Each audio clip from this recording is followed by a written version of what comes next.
found that his throat had become dry. The government. The man nodded. I haven't worked for the government for a long time. I'm sorry to be rude, but whatever it is, I'm not interested. I'm busy. You need to be going. It's a personal matter. For you, I mean. I think you'll want to hear it. It's important. I wouldn't have come if it wasn't. Milton found that he had screwed up the tea towel. I don't... Please, Mr. Milton. The man interrupted.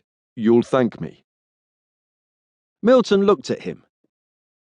There was nothing threatening about him, but he was more concerned about the message than the messenger. Just 5 minutes, that's all I ask. Milton relented. 5 minutes. The man took one of the bench seats. Milton picked up a stack of dirty crockery, went through into the kitchen and put it in the sink. The water was tepid, so he turned on the hot to warm it up, watching the man in the reflection offered by the darkened window pane ahead of him. He wondered if he had seen him before, but he couldn't place him. There were so many memories from his past that were cloaked by the fuzz of his drinking, others lost completely.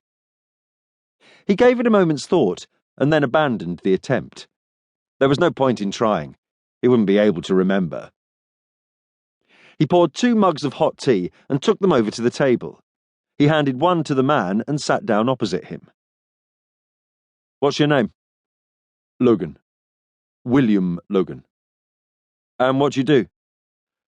I work at Manila station. Have done for years. Manila. That brought back memories. Milton had been to the Philippines twice on 2 different assignments. The first had involved the death of an MI6 agent who had been selling secrets to the Russians and the Chinese. Milton remembered that very well. He had garroted the man on a ferry between Manila and Cagayan de Oro and tossed the body over the side. We were approached a week ago by a woman who said that she knows you. You were in Manila several years ago. Operation Attila, do you remember? There was a company shipping surface-to-air missiles to the Maoists. Tactical aviation, Milton said. That's right. British chap at the helm. The details came back. Yes, Milton said. That's right, Fitzroy de Lacy. You got him convicted, didn't you? Logan said rhetorically. Milton didn't answer. Been in jail ever since. Still there, as far as I know. What does your coming here have to do with him? It doesn't, Logan said. Not really. It's to do with you. Milton sipped the tea. He had started to remember Attila and how much he had been drinking back then. He was nervous about what might come next.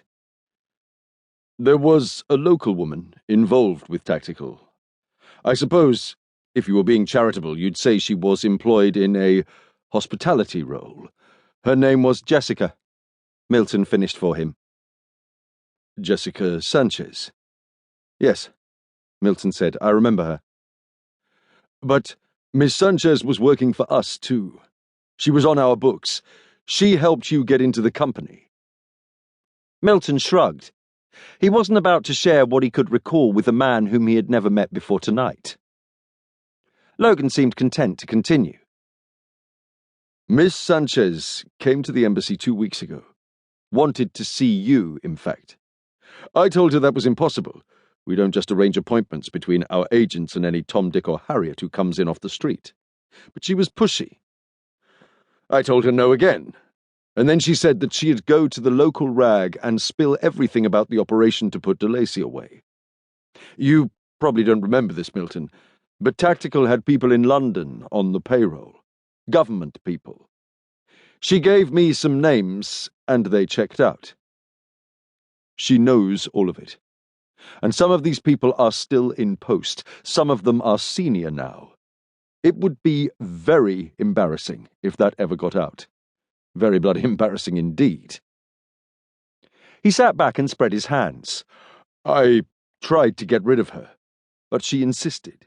She had to speak to you and only you. And that, old boy, is...